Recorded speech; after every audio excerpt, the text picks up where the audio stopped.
Okay, so this is the structure and the nature of consciousness. And then in another video where I can draw more, I'll reveal how the structure and the nature of consciousness is the structure and the nature of thought, and also the structure and the nature of DNA. So all of life is basically consciousness split into sort of four categories and spun and wrapped around itself in different patterns. Those different patterns cause different emissions, different frequencies. We see that analogically and literally as the DNA emitting RNA and that going on to create proteins in the whole body.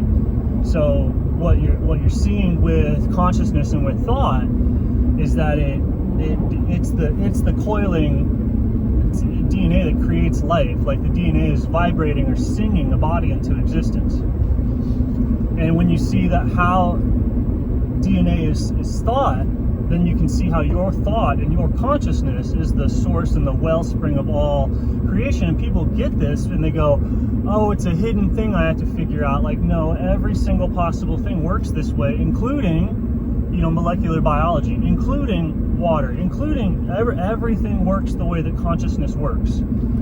Everything works how thinking works, because how would you know about it other than that you're thinking? Everything that you could possibly know, do, or understand is going to be a lot like thinking, because it is actually the activity of thinking.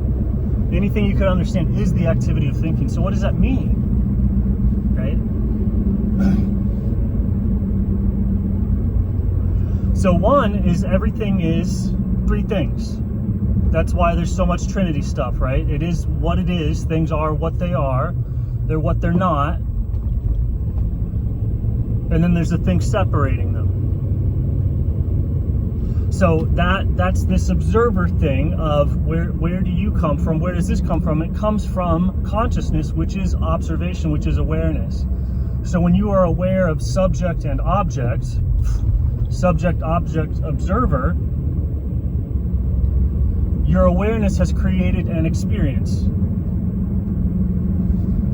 So then at that point you can observe the observing. So you have observer, observation, that's understanding. When you observe your observing, that's understanding, that's conceptualization. Right? That's the before is like awareness, which would be like water itself, being aware of its surface, its depth, its volume, its body, it's having an experience, and there's things over there. Right? The water's having an experience, like looking at itself.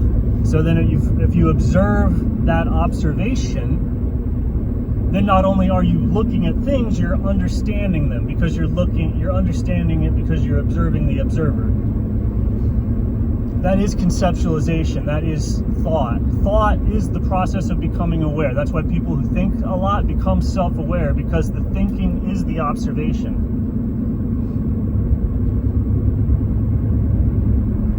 So if you observe the observer, you're having that. And then if you observe the observer observing, well, now you're just thinking again.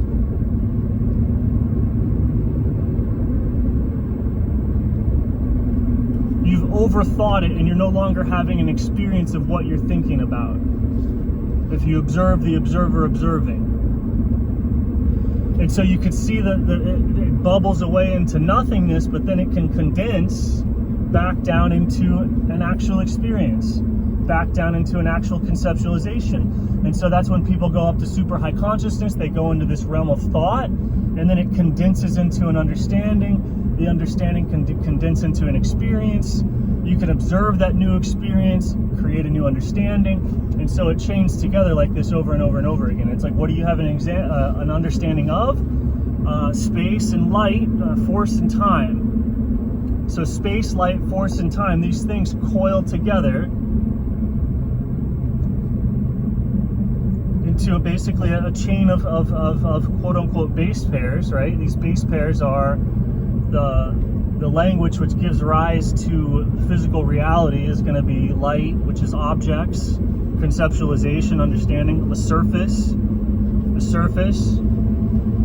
light, space, the place within which everything exists, where the objects are. So you have the objects and you have the object's location. You have time, which is like when the objects are and kind of how fast they're moving, right? Force. Time would be how fast is an object moving, how much inertia, momentum does it have. And then force is like how much energy is behind that momentum.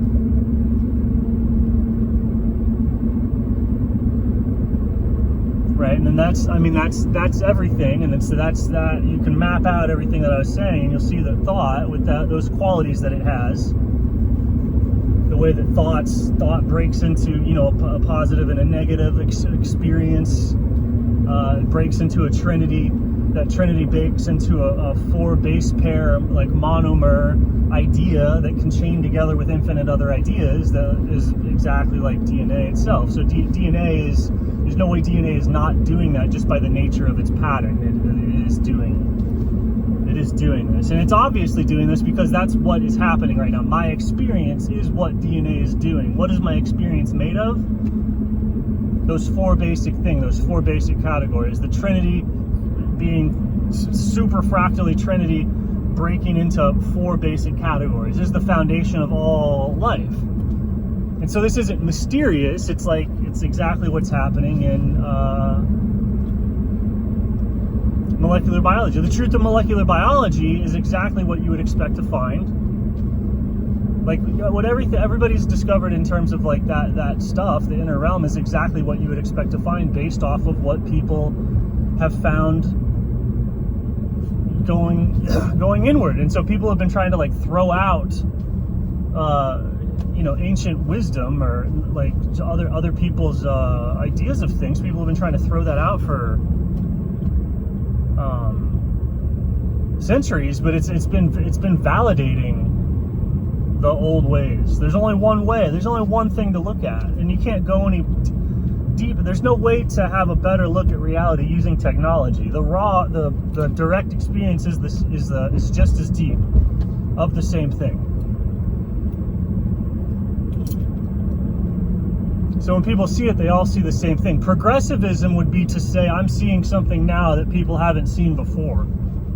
That's the progressivism, and it's insane. I'm seeing something now that other people haven't seen before. I'm disconnected from the chain of the chain of history. It's wild.